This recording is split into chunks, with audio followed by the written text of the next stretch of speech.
nene ife onyonyo ahụ ife nchọ ikwu maka ya. Nene ya ọfụma. Ife a bụ anụmanụ nwaanyị obodo na anụmanụ nwanne anyị nwoke. Ebe a kịta ọ dị ka fa na-abata na SA. Either na fa na-abata na SA or na fa na-abata na Nigeria. So fa na-eme live content. So I come across their video. Then nchọ ka m kwuo something. Yeah, gbasara this video. So nene ife onyonyo anụnwa ka m kwuzie ife nchọ ikwu na ya. Okay, these two people na-eme live content. Even na this their video now, ka m gụpụta ife ode na this video. That is ihe ode na your tag na this video. You also know South African women are the best when you need a peace of mind in marriage. My 2026 Valentine just arrived area in from Nigeria for a weekend. Oh, okay. Obia na Nigeria for weekend. Maybe. But I watch him other their videos.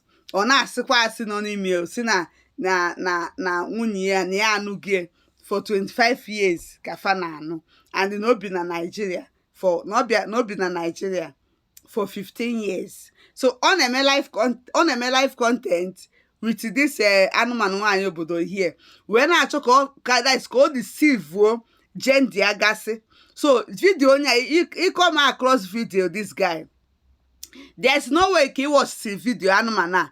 He asked, hey, you never a doubting mind like ya kwasị na ndị Nigeria na ndị ụmụ nwaanyị obodo abụrụ ya nkewa na afọ ife onye nke akịta like inwe ike change your mind. They say hey na nwere ike ịgakwafu nwaanyị obodo ma ọ bụ no like this. You understand me? Ọ na-achọ ka o deceive gender ya gasị. This guy video anụnwa bụ ife onyonyo anụnwa na-eme na ye deceive a lot of ụmụ anụmanụ ụmụ nwoke be anyị isi fa na-ada alụ ọrụ a lot because if you go to na content if you go to na message that is na comment if fa na-ede ima na oyi deceive a lot of unu nwa bụ ndị isi ha ada alụ ọrụ. Yes, because inene video a niile bụ ya na nwunye ya nwaanyị ya ihe ha na-emegheli. Ọ na-akụ praise nwaanyị obodo bụ best na ọnụge 25 years ọ nụrụ ya bụ ya. Ifukwa ebe o gosi nwa ya nwoke kpachara isi anụmanụ nwa obodo bụ nwa anụmanụ ịnọkọta iwere nwa obodo si n'ọnwa. Ana m ekwu ya na-ekwusi ike ma ndị chi isi ịtọ ma ndị chi ise ma ndị chi 7 ụmụazị obodo desa na akụ na-akpọ ha nwa nwaanyị obodo ọ sịkwa ya bụrụ mmiri mmụọ gị bụ onye Igbo tinyere n'afọ nwaanyị obodo. Ọ bụrụ na n'afọ nwaanyị obodo bụrụ afọ a mụpụta ya nwa a bụrụ nwa ka nna agwa inye m fọdachi mewere. Ana m ekwu ya ebe a steady. So ịchọ dị pịa isi na kolota esendịrọ gị nwachi onichi nọ n'ime ụlọ ya ebe a ịchọ dị pịa isi na main road esendịrọ gị ọ gị nwa ka ya eje pịa isi na kolota o je hitie transformer. Yes, nekwe nwa kpafegachara isi azụ anụmanụ isi akọnuche adịkwa n'ime inene ife onyonyo ifosi anya ka ọ na hey this is my son nwa nwaanyị obodo nwa sauti nke nwa nwaanyị obodo nke nwa. Video niile bụ live content ya na anụmanụ nwaanyị obodo a na-emegheli. Ọ na-eme college na deceive people nọ back home and anụmanụ ndị nọ here ka ha nwee ike nụrụ nwaanyị obodo na nwaanyị obodo bụ ife no 15 years. Mpịa na mmịa nụrụ how many years? Ọ na-praise 15 years. Mpịa na mmịa nụrụ how many years? How old is him?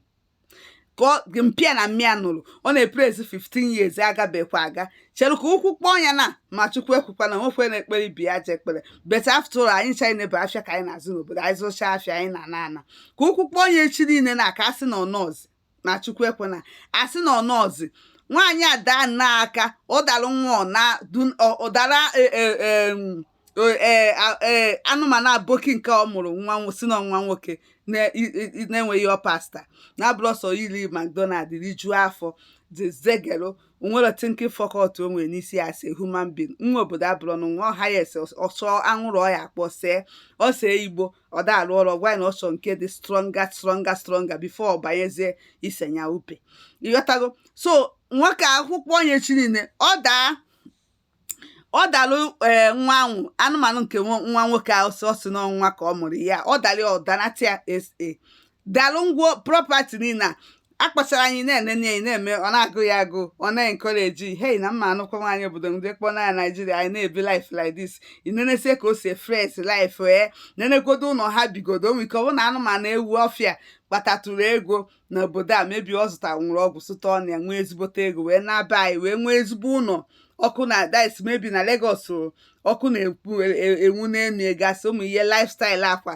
ya ọ bụ ife nwaanyị obodo chọọ gị nwere ihe pasta ijiro kọbọ ijiro shishi ile ntị ịlụta dị one room na be ihe nwoke a na-eme na-agụ ya agụ ịnụ nwaanyị obodo inyere life a nwaanyị nwoke a na-enye onye nka ịpụ ebe ọkọla istoro ele natawa ebe a yes then mana nwoke anụnwa jee nwechie ọmarịcha ụlọ o nwere ebe ọ na were fres nwaanyị a na-emegheli ihe ọ na-emegheli na-asị nwaanyị obodo highest inwe peace of mind for agwụ ya jụọ onye ezigbo ajụ kpọpụta ya secret mmịa jụọ ya si ya tell me ọnwa m ka ebu inwe peace of mind n'ihe atakwere m atakwere ifu na ọ ya asị mmịa mara pụpa ọkwa behind camera nsogbu dịkwa ịghọtago ọ na-akọ iri na social media ka o wee na-awọli unu na efere mbụ wee na-esi jeje nụọ nke ụkwụ kpọọ onye achọ nwoke a afụrụ echi niile this anụmanụ nwaanyị obodo ọ dalụ nwa nwoke a ọpịọrọ nwa arụ na-adịrọ ọ dalị ya aka danatia obodo a ọ dalụ datụ ụlọ ọmarịcha ụlọ ọ nọ ebe a kịta